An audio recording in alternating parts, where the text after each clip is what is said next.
Plastic కవర్లతో అనారోగ్యమని తెలిసినా వాటిని మానలేకపోతున్నాం. పొగలు కక్కుతున్న టీని, సలసలా మరిగే సాంబారు, ఇంకా కూరలు ప్లాస్టిక్ కవర్లలో నిల్వ ఉంచుతున్నాం. కర్రీ పాయింట్లలో వేడివేడి కూరలు, అన్నం మొదలైన ఆహారాల్ని కవర్లలో పార్సిల్ చేసి అమ్ముతున్నారు. రెస్టారెంట్లు, హోటళ్ల నుంచి బిర్యానీలను ప్లాస్టిక్ డబ్బాల్లో పెట్టి ఇళ్లకు పంపిస్తున్నారు. మొత్తంగా చూస్తే మైక్రో ప్లాస్టిక్ కోరల్లో మనల్ని బందీ చేస్తున్నారు.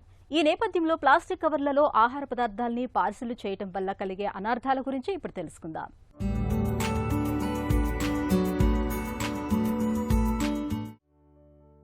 వద్దని ఎంత చెబుతున్నా ప్లాస్టిక్ వినియోగం అంతకంతకు పెరుగుతోందే గాని తగ్గడం లేదు. ముఖ్యంగా ప్లాస్టిక్ కవర్లలో నిల్వ చేసిన వేడి ఆహారం తినడం ప్రాణాంతకమని ప్రపంచ ఆరోగ్య సంస్థ, భారత వైద్య పరిశోధనా మండలి, నేషనల్ ఇన్స్టిట్యూట్ ఆఫ్ హెల్త్ సంస్థలు హెచ్చరిస్తున్నా కొందరు లెక్క చేయడం లేదు.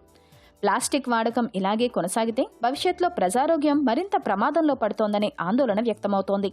ప్లాస్టిక్ పాత్రల్లోని వేడి ఆహారం తినడంతో శరీరంపై దీర్ఘకాలిక ప్రతికూల ప్రభావం పడుతోంది. వేడి ఆహారం ప్లాస్టిక్ డబ్బాల్లో, కవర్లలో వేయడం వల్ల ఆ రసాయనాలు ఆహారంలో కలిసి క్యాన్సర్, ఇతర అనారోగ్య సమస్యలు ఎదురవుతాయి.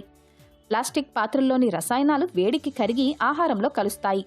ఈ ఆహారం తింటే నాడీ వ్యవస్థ, మూత్రపిండాలు, కాలేయం మీద ప్రతికూల ప్రభావం చూపుతుంది.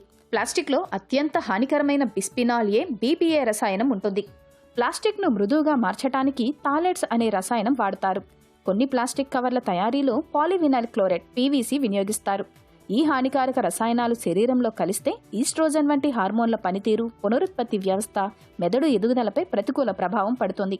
పిల్లలు, గర్భిణీలపై ప్రభావం అధికంగా ఉంటుంది. హార్మోన్ల అసమతుల్యత వల్ల మధుమేహం, అధిక బరువు వంటి సమస్యలు కూడా తలెత్తుతాయి. మగవారిలో వీర్య కణాల ఉత్పత్తి తగ్గడం, మహిళల్లో గర్భధారణ సమస్యలు ఎదురవుతాయి. ప్లాస్టిక్ కణాలు శరీరంలోని రక్త ప్రసరణ వ్యవస్థ పనితీరును కూడా దెబ్బతీస్తుంది. గుండె జబ్బులు వచ్చే ప్రమాదం ఎక్కువ. పొట్టలోని సున్నితమైన పొరను దెబ్బతీయడంతో జీర్ణ సంబంధిత సమస్యలు వస్తాయి. ఊపిరితిత్తులు, జీర్ణ వ్యవస్థపై ప్రతికూల ప్రభావం చూపుతుంది. రోగ నిరోధక వ్యవస్థ, కాలేయం పనితీరును దెబ్బతీస్తుంది. ప్లాస్టిక్లోని రసాయనాలు శరీరంలో ఎక్కువ కాలం పేరుకుపోతే క్యాన్సర్ లాంటి ప్రాణాంతక వ్యాధులు వస్తాయి. ఈ నేపథ్యంలో ప్లాస్టిక్ కవర్ల వాడకానికి ప్రత్యామ్నాయాలను ఎంచుకోవడం మేలు. హోటళ్ల నుంచి వేడి ఆహారం తెచ్చుకోవాలంటే ఇంట్లో నుంచి స్టీల్ టిఫిన్ బాక్సులు, క్యారేజీలు తీసుకెళ్లొచ్చు. ఇంట్లో ఆహారం భద్రపరుచుకోవడానికి, తినడానికి స్టీలు, గాజు, ఇత్తడి, పింగాణి, హాని చేయని పేపర్ ఆధారిత పాత్రలు వాడడం మేలు. పిల్లలకు వాడే పాల సీసాలు సైతం హానికారకాలు లేవని గుర్తింపు పొందినవే వాడాలి.